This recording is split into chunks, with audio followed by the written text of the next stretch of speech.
Hi guys, so here we will be doing the foundation design on Safe software, the very next video after the tall structures. So first go to the file and click on new menu.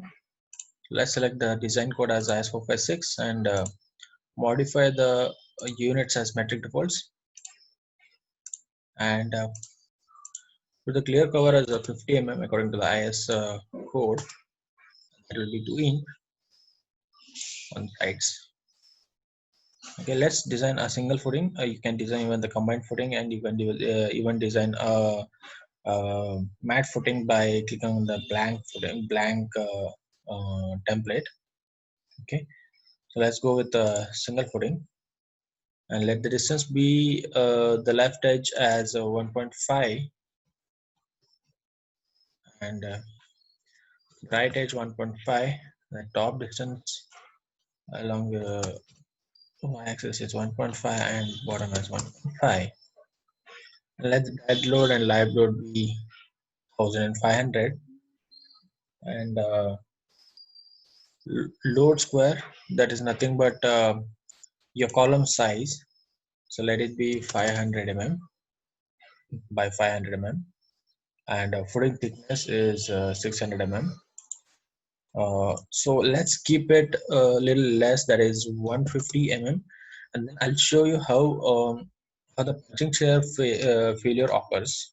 Okay, and then we will increase the thickness of the slab, and then we'll see the change in the value of punching shear.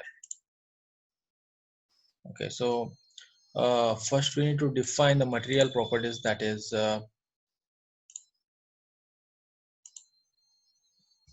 M30 or M20.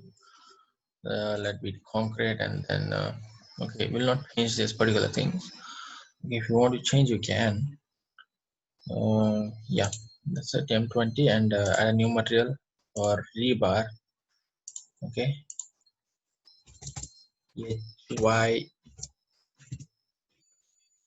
HYSD 415, and let these values be the same. Okay, and 415. Okay, so click on OK to exit. Okay, so define the materials, and now slab property, footing. So footing, let that be M20, and the thickness is 150 as I've mentioned earlier. And stiff, let's modify it.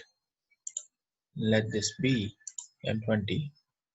Okay, so here footing and stiff are nothing but, the footing is the square part of the footing that we usually do it excavating the pit, and stiff is nothing but the column. Okay, so the column is a very stiff material and the footing is little ductile in material. And that's it. So click on OK to exit and define load patterns. Okay, so click on OK, define load combinations, add a new combination. Let this be dead load and 1.5, and let this be live load and 1.5, and strength ultimate. Click on OK, add new load combination 2, and let this be a dead load and let this be a live load, and click on all these 3 terms. Click on OK. Click on OK to exit. So after this, we gotta draw this design strips. Okay, so strip layer A, column strip. Okay, column strip, and let this be as it is. Click from here to here, and for the strip layer B, click here to here, and right click to exit. Okay, so that's it. And afterwards,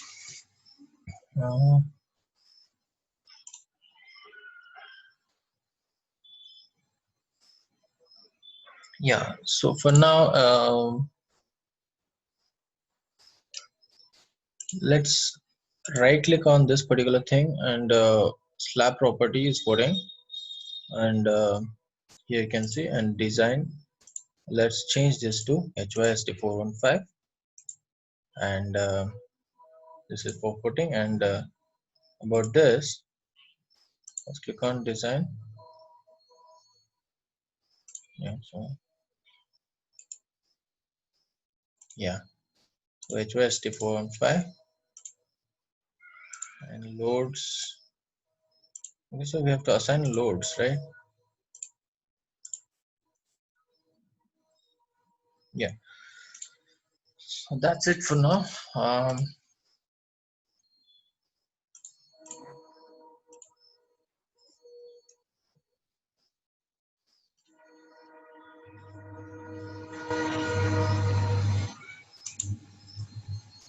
Okay, so here you can see the loads have been assigned.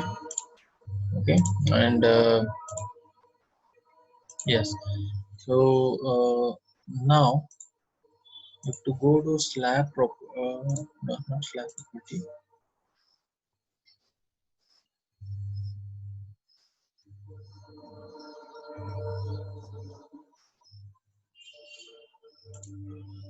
design strip layers, and click on this HYSD415. Okay, and click on this, right click, HYSD415. Okay, so yeah, we have defined all the material properties to this particular thing, and now let's run the analysis. Let's save the material, the file as save test on let's see, so let's hope for the best. Yeah, here we go. So here you can see the settlement of the footing in mm. So it's 9.16 mm.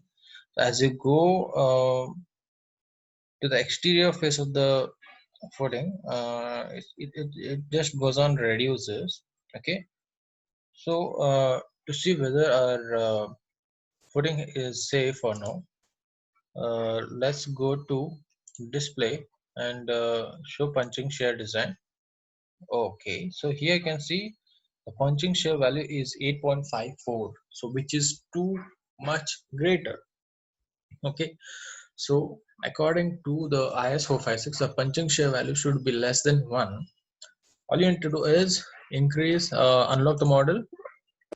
Okay, so as I said, slab properties, footing, we now have to increase the thickness of the footing by 500 mm. Okay, so if you want to design any mat slab or ribbed slab, waffle slab, or any such, then you can change over here by selecting these options. So let's go with the 500 mm thickness.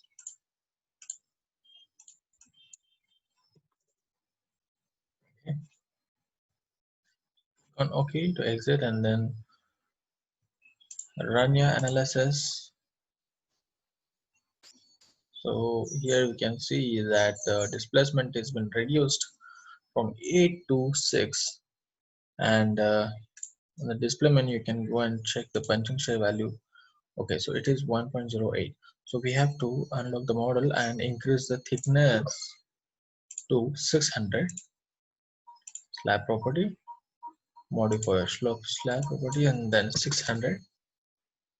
Okay, stuff, sorry, 600, and then click on OK to exit.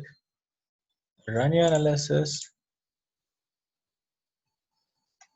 and then you can observe the displacement has been reduced as compared to earlier value, and show punching shear. Okay, so this is our punching shear. So we have finally come to a conclusion that by increasing the thickness of the slab of the footing, our punching shear value goes on decreases as it is in the denominator.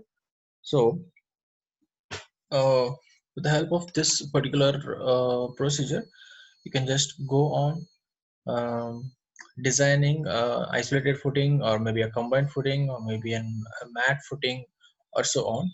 So if you have a design, if you have designed a building or maybe a tall structure or anything as such, then you can just take the values of like the axial values of all the columns, and then put those dead load and live load on this particular value, and then uh, assign some slab thickness, assign all those values to the slab properties, and then run analysis and then check the punching shear value.